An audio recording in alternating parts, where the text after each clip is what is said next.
Let me ask you a serious question. Why are we waiting? Why are so many of us waiting for a big job, a huge salary, or better times before we start investing? In Nigeria today, your money loses value every single day. Inflation is high. The naira is dancing azonto against the dollar. So, saving alone is just not enough.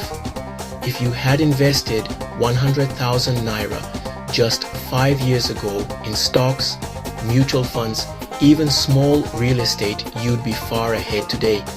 But here's the thing, the earlier you start, the stronger your money grows. That's compound interest. It's like money working night shift while you sleep. You don't need millions to start. Start with what you have.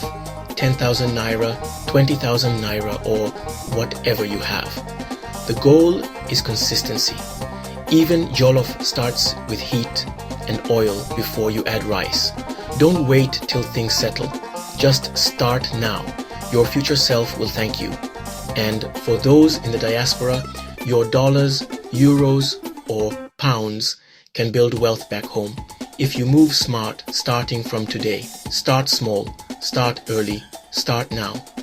Because financial freedom doesn't wait for perfect conditions, it rewards action.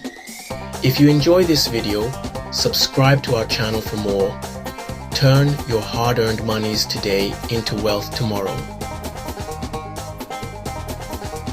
Colony Streeter, build your financial future one step at a time.